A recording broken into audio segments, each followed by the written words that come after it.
This is kind of the stuff that we're going to cover here today. So the presentation will cover these areas, proactive and reactive policing, the history, kind of the vision. That was one of the questions, is the vision of my vision of the city of Fitchburg, the police department culture, which is kind of how will this work, how will my vision work in translation to get that to the staff, and then crime trends, how would I address them? So that's kind of the outline of that. So proactivity versus reactivity. For me, fundamentally, the difference between the two is how we interact with the community. So reactive is just that. We react. We get a call, we respond, we work through the issues. We're present in the community, whether you see a squad car drive by, those kind of things. That's a very reactive approach. Proactive approaches, in the 1960s, we started to see that reactive approaches weren't quite working quite well. And so in the 60s, people started to talk about this concept of proactive policing. But it really took off in the 80s and 90s. And in that time is when we started to talk about concepts like community policing, community engagement, how do we get out of our squad cars. So you started to see things like bike patrol, mounted patrol, motorcycle patrols, and all those things that got us away from just simply driving, whisking by neighborhoods. So that's the difference, is how we react with our community. History of change. So why proactive policing? Not much has changed since the 60s and the 80s and 90s. It's still prevalent today in that it's social unrest is still an issue, rising crime rates. That's why we want those proactive models. And then skepticism toward the standard approaches of policing, which is the response policing that we started with prior to proactive policing being a trend. Now we've added a new concept, which is fairly new, but it's predictive policing, which is based on data. So we have started to see a lot of data to help us to patrol communities. So we look at data, we collect data, much like you have here. You have a mapping system that collects data through raids online. Your districts are divided, so it tells you where the crimes are happening, what is happening, how things are happening. And then that helps us then predict what we need for staffing levels or where we need to focus maybe some more concentration on community policing. What can I do? Sorry, I went too fast. What can I do? So what do I envision, right? Reactive policing. I envision that we would have to use all three styles. So it's not a one fix situation. We can't arrest this away. It's not going to work. We can't just simply arrest people and expect that they will follow. We have to start really concentrating on using all three of those models and really having restorative justice be our number one way of fixing things. Community contact. So reactive, we have to make sure that we're obviously responding to calls, that we have enough staffing levels, that officers know how to triage calls when they can assess which calls need to be handled first, those kind of things. Follow up, follow through. The number one complaint that we get at the Department of Justice is lack of follow through with the victims, making sure that the victims receive follow through. Lots of times we're passing the buck, what we're doing as well. I thought that agency was supposed to do it. This should start right from the bottom level staff to the top. It should be follow through is completely appropriate when you're trying to develop relationships. And then just being present, so our presence, right, in the community. Predictive policing, obviously, you're going to hear terms like hotspot policing, target hardening. Hotspot policing, just simply saturating areas where we're seeing problems. Target hardening falls more on trying to educate the public through things like Facebook, Twitter, letting them know that how can you target yourself, how can you harden yourself so you don't become a target. So using those kind of data to help you with that. Proactive policing, obviously, I put this meeting people at the cookout. So in my opinion, the best way to police is to actually deal with issues when they're not hot issues, when it's just, we're overwhelmed now.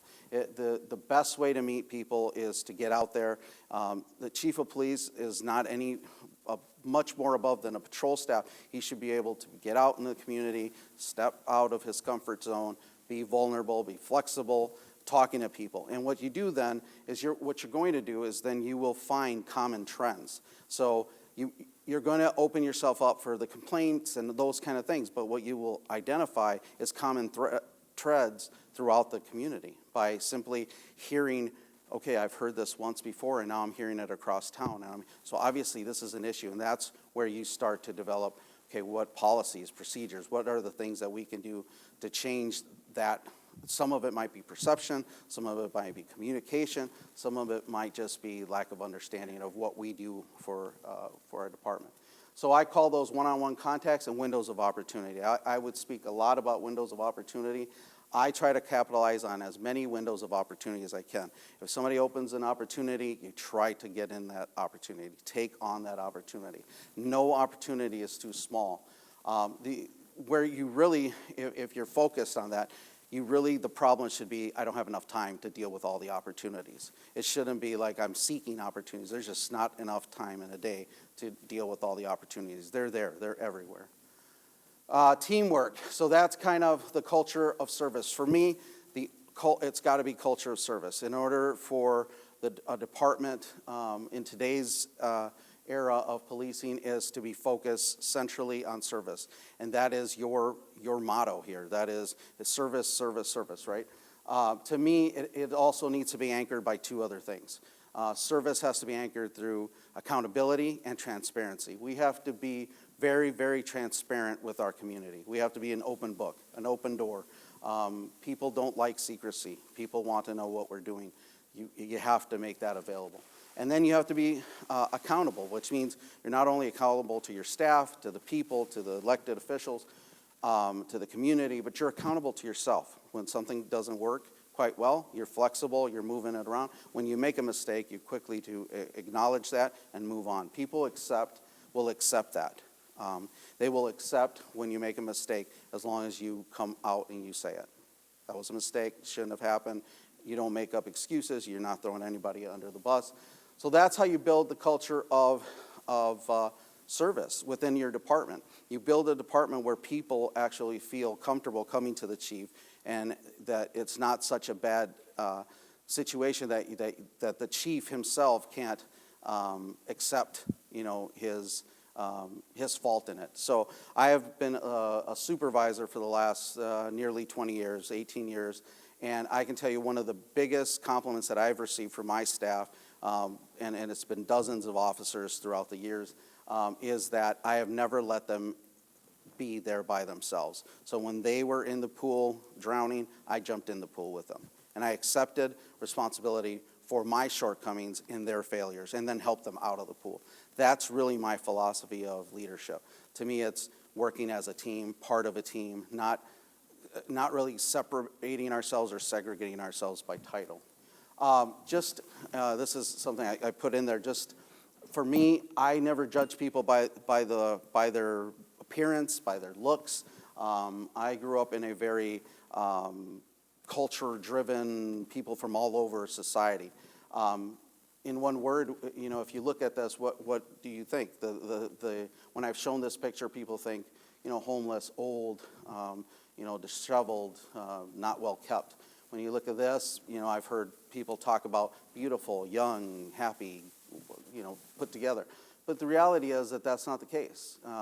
The first guy is Dr. Jim Withers, who actually went around and worked in the homeless community. So he dressed himself down so he could then be part of that community. And that's really a big component to being a good chief, is bringing yourself out of the office, bringing yourself out of the badge, humanizing the badge, being part of the community, not apart from. Getting back to the principles of Sir Robert Peel, that we are part of this community. We are the people are the police, and the police are the people. Really believing that is really what Fitchburg needs.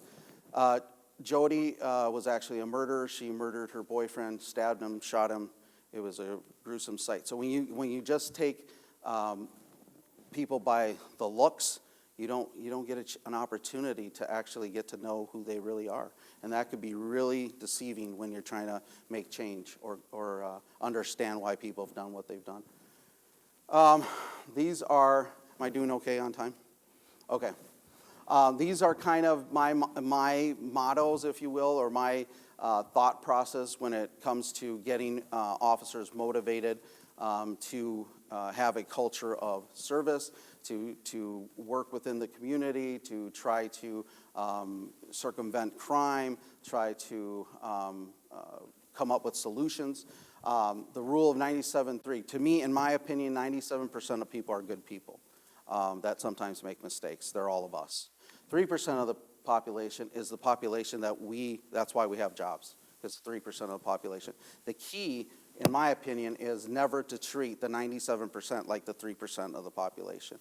To always deal with people with respect, no matter what the circumstance. Because we don't know their story. We don't know what's going on in their lives. We don't know what has happened to them today and what has sent them into a episode that now we're there, right?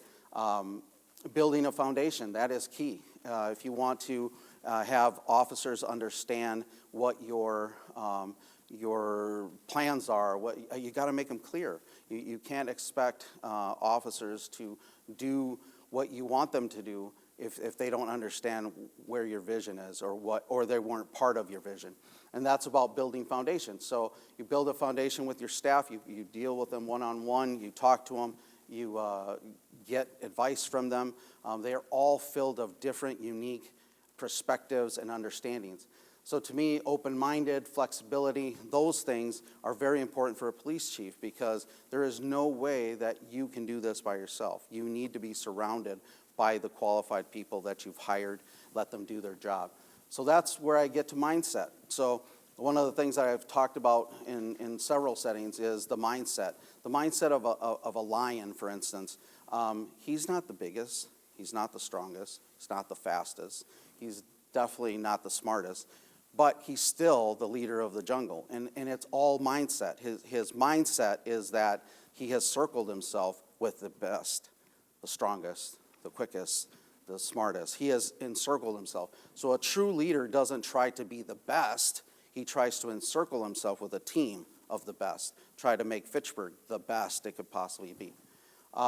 Change is not always necessary. It's true. This department has done a lot of things already that are very, very positive, that are very attractive. I'm not surprised that you probably didn't have a hard time finding people that want to be part of that culture. Your policies are being changed. You're looking at Lexipol. That's the Cadillac of policy examination. Accreditation, that is huge. I think that this department is well on its way to doing those things, proving that they can do, that they have good policies, procedures, and that they actually follow them because of your leadership. You already have that. Chief Brecklin did a great job, and his staff.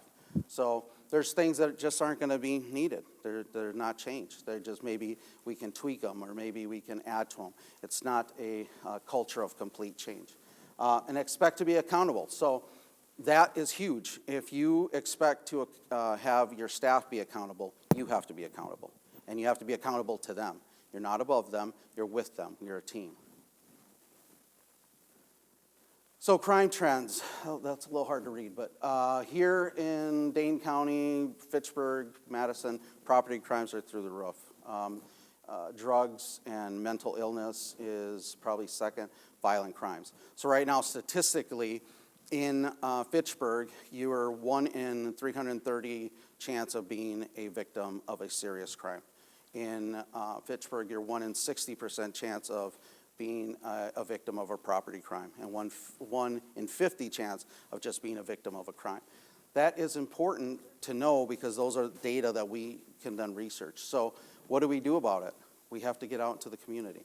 You cannot expect, people expect that we're going to hear from the community. Everybody talks about community policing, community engagement, and those kind of things. You have to get out to the community. You can't expect a mother of 4 who has 1.5 jobs and has all these kids to come to a meeting or voice her opinion. You have to get out to her. You have to make yourself available so you can hear as to maybe why property crimes are an issue. I saw your guys' Facebook page, so using social media, because that's the way people socialize now. The web page, making sure that you have up to date. You have something on there right now about how to harden your target property and those kind of things. Just making sure that you're constantly looking at those avenues to get out to as many people as possible.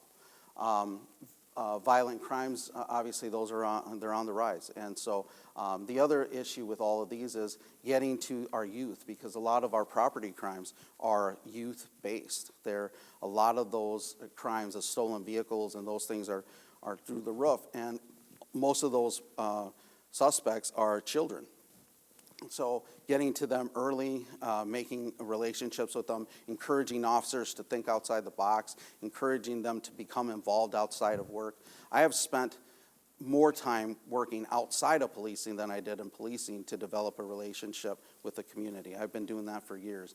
The city of Darlington, I've ridden camels and sat in dunk tanks and served in many, many facets to humanize myself, so that way you can build those relationships on a day-to-day basis. And that's really, really important. If you want to have any chance at, defeating crime, you're not going to defeat it. We're not going to be able to arrest that. We have to start building relationships, restorative practices, and get to the root of the problem. But you can only do that by getting out to the community. You can't just get a survey and try to do that. You can't just invite people to meetings. You actually have to get out. And that requires, it's almost patrol-centric. You almost have to kind of embed it in your patrol staff to do it every contact, at every opportunity, and then listen to what they have to say. The patrol, when they come back and say, I'm hearing this, that supervisors are taking that information in and actually trickling up so that you can have good policies and procedures that help deal with those things, because they're the boots on the ground. So they're the ones that really, really have the ear to the ground.